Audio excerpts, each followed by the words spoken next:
Heartbreaking, unbelievable. You cannot even imagine how tragedy is the situation. More than 361 lives lost these landslides in Wayanad, Kerala state, India. We need prayers, we need support, we need reconstruction.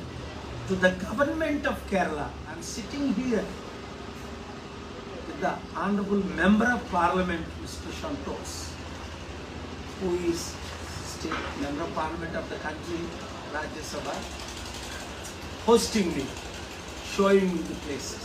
You cannot bring back life. Life will తిరిగి తీసుకురాలేదు. వైనాడు కేరళలో ఇక్కడ అసలు పరిస్థితులు చూస్తే shock అవుతాం. 361 dead bodies, ఇంకెంతమంది చనిపోయారో లెక్క తెలియదు.